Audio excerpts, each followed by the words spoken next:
Allah perintahkan kita untuk membacakannya 17 kali dalam sehari dan menjanjikan pada kita semua jenis kemudahan dan kebaikan dalam hidup. Kita bacakan cuman nggak dapat, itu masalahnya. Nah, persoalannya kenapa orang tidak mendapatinya? Assalamualaikum warahmatullahi wabarakatuh. Apa kabar sahabat? Keluarga Islam ingin menghimbau, daripada kolom komentar digunakan untuk mencela dan menjadi dosa jariah, lebih baik gunakan komentar untuk menuliskan doa Anda. Dan mari kita aminkan bersama, karena doa yang diaminkan bersama insya Allah lebih besar peluangnya dikabulkan Allah Subhanahu wa Ta'ala.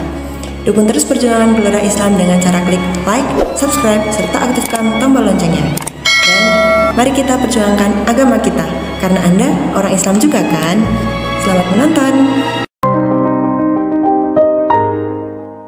Al-Fatihah juga disebut dengan surah Asy-Syafi, yang memberikan nilai-nilai kemuliaan, kebaikan, pembuka pintu kesehatan bagi orang-orang yang diuji dengan penyakit.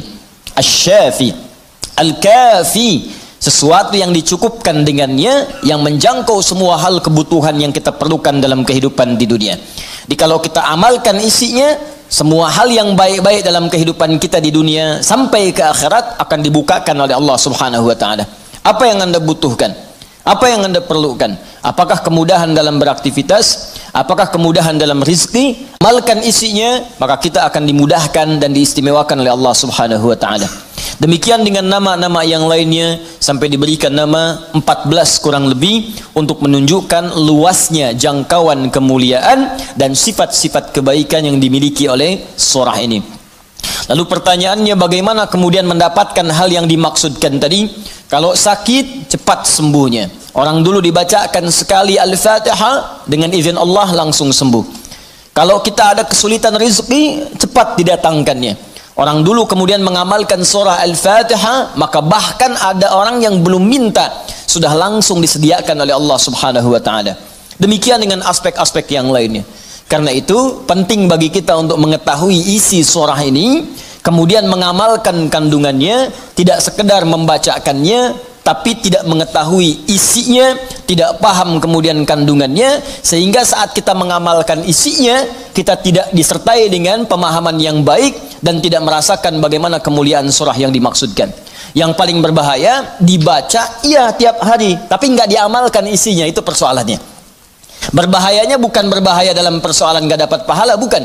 Sayang saja dibacakan tiap hari 17 kali tapi tidak mendapatkan isinya. Kayak orang bekerja tapi nggak dapat gaji. Kerja tiap hari tapi akhir bulan nggak gajian gitu. Ya, Allah perintahkan kita untuk membacakannya 17 kali dalam sehari dan menjanjikan pada kita semua jenis kemudahan dan kebaikan dalam hidup. Kita bacakan cuman nggak dapat, itu masalahnya. Nah, persoalannya kenapa orang tidak mendapatinya? Boleh jadi bukan karena tidak membacanya, tapi cara membacanya itulah yang tidak sesuai dengan yang diinginkan oleh Al-Quran dan isi surah itu sendiri. Karena itu coba kita gali bagaimana kemudian surah ini diurutkan ayat-ayatnya dan dijelaskan oleh Allah dengan untaian firman-Nya yang sangat luar biasa. Baik, di pertemuan yang lalu kita telah mulai dengan ayat yang pertama. Begini cara memahaminya.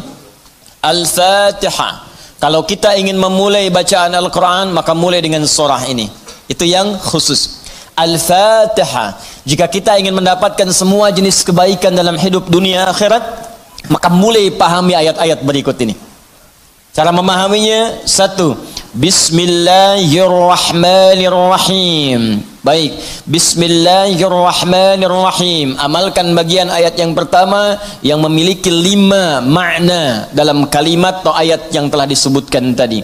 Huruf ba, kedua ismun, ketiga Allah, keempat ar-Rahman, kelima ar-Rahim. Ba yang memiliki 14 makna. Di antaranya di ayat ini ada makna yang terkait dengan ghayah, tujuan. Ada ilsaq, sesuatu yang lekat sekali, dekat, tak terpisahkan.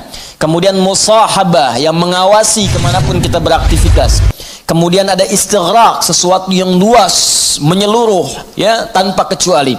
Kalau kita mengatakan bismillah, baknya kita sebutkan, ini artinya jadikan semua aktivitas kita tanpa kecuali istighraq. Dari bangun tidur sampai tidur lagi, lakukan ghayah semua lillah, karena Allah Subhanahu wa taala. Jadi kalau ingin dibukakan pintu kebaikan oleh Allah, Al-Fatihah, ingin semua dibuka baik, seluruh aktivitas kita, maka niatkan semua yang baik-baik karena Allah. Itu kunci pertamanya.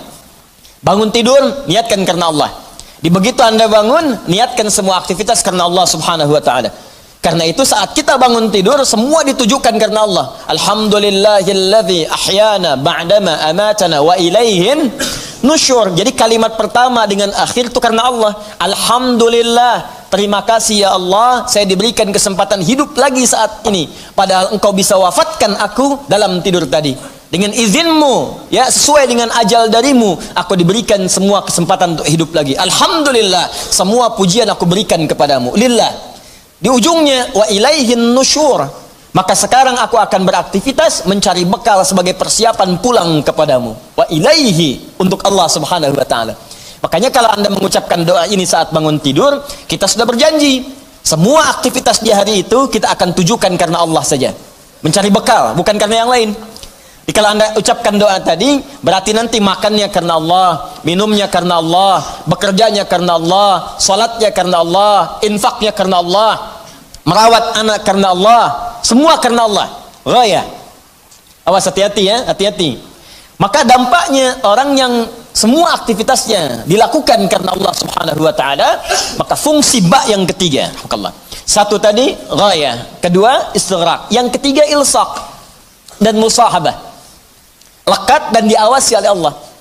Kalau dulu kita contohkan orang yang meniatkan semua aktivitas karena Allah, maka yang kedua rumusnya, rasakan seakan-akan aktivitas itu diawasi oleh Allah Subhanahu wa taala dengan pengawasan yang lekat seperti lem yang menempel, yang menyatukan dua sisi. Ya, mau minum, rasakan diawasi oleh Allah. Bismillah, minum, lakukan karena Allah.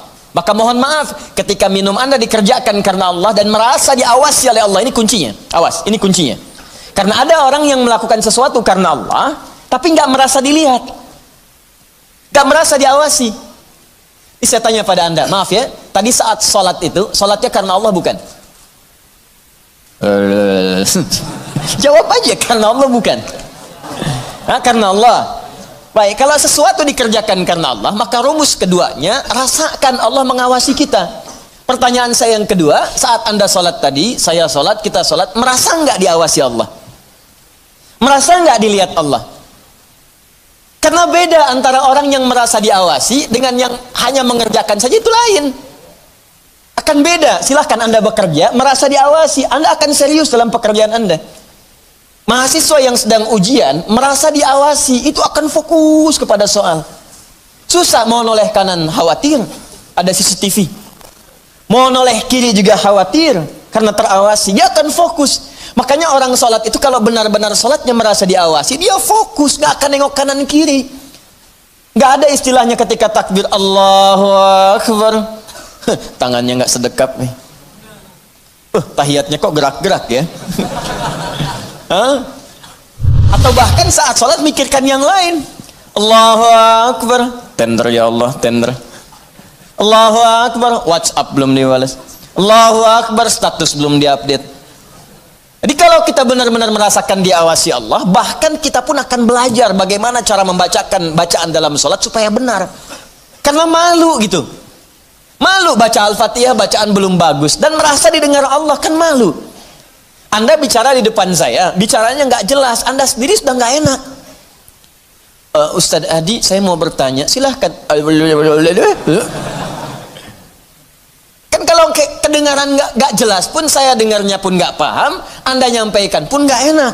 Sekarang Anda sholat setiap hari 5 waktu menghadap Allah, belum tambahan sholat sunnah, dan Anda sadar bacaan Anda belum bagus, tapi anehnya merasakan didengar oleh Allah dan diawasi. Apa nggak malu gitu?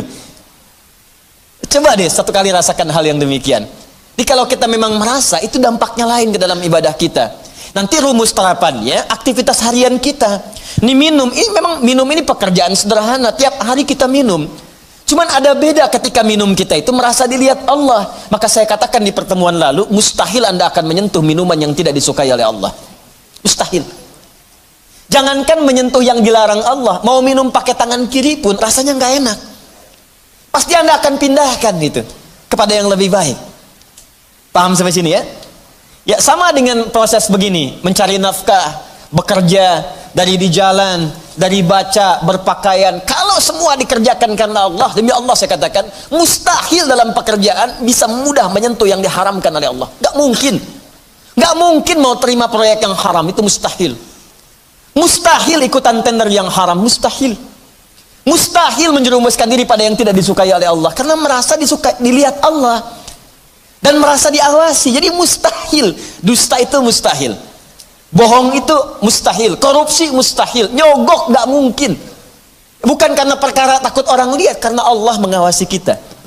Makanya dulu sahabat tuh ketika diajarkan seperti itu, bahkan anak-anak kecil, jangankan yang tinggal di kota, di ujung yang paling dalam di padang Sahara, yang sulit ada orang setiap waktu, yang kalau lewat cuman kambing gurun dengan unta. Anda bayangkan, lewat kambing gurun unta, kambing gurun unta, kambing gurun unta. Tapi perhatikan bagaimana mereka mengamalkan huruf ba dalam Bismillahirrahmanirrahim. Diuji oleh sahabat Umar bin Al-Khattab radhiyallahu ta'ala anhu, lewat padang pasir, kelihatan anak muda sedang menggembala. Saat menggembala itu, menggembala kambing, ditanya oleh Umar, diuji. Kata Umar, saya mau beli sebagian dari kambingmu itu. Kata orang ini bukan punya saya, punya tuan saya. Punya tuan saya.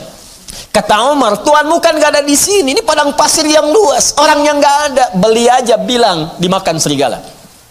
Apa kata penggembala ini? Lalu di mana Allah? Idzan fa'ain Allah. Bayangkan penggembala saja di padang pasir yang orang yang nggak ada, yang gampang saja bilang ini dimakan serigala, dapat keuntungan banyak gitu. Ya, luar biasa. Yang dia katakan pertama kali bukan sekedar menolak, nggak mau takut ketahuan sama tuan, takut ketahuan sama pemiliknya, takut tidak. Pertama kali jawaban yang keluar, idzan aina Allah. Lalu Allah di mana? Allah di mana? Demi Allah saya katakan, hakul yakin kalau setiap muslim merasakan dalam dirinya bahwa dia diawasi oleh Allah Subhanahu wa taala, maka lurus, damai, tenang, tentram dan baik semua urusan kehidupan. Nggak ada penipuan dalam perdagangan, nggak ada penipuan dalam hal-hal interaksi kehidupan, tidak ada kecurangan, tidak ada keburukan, semua baik karena merasa dilihat oleh Allah Subhanahu wa taala. Itu baru huruf ba. Baru ba. Coba tiap hari kita baca itu. Satu huruf ini aja, mohon maaf ya, selama hidup kita udah diamalin belum? Satu huruf ini aja. Ayo suami sama istri, berapa kali berkata hal-hal yang tidak tepat? Istri terhadap suami, berapa kali menerangkan sesuatu yang tidak tepat? Anak pada orang tua kepada anak. Walaupun hal-hal yang ringan, Bapak mau permen, nanti Papa beliin satu truk. Kapan truknya datang? Ini huruf ba saja satu gitu. Anda menuntut banyak dari Allah, tapi Allah meminta kita mengamalkan satu huruf aja, kita nggak maksimal. Coba lihat tuntutan kita setiap hari. Ya Allah lancarkan usahaku, ya Allah luluskan dalam kuliahku, ya Allah mudahkan pernikahanku, ya Allah berkahi hartaku, ya Allah lancarkan pekerjaanku. Banyak yang diminta, sembuhkan aku. Kata Allah, aku berikan semuanya. Amalin satu aja huruf ba. Ba.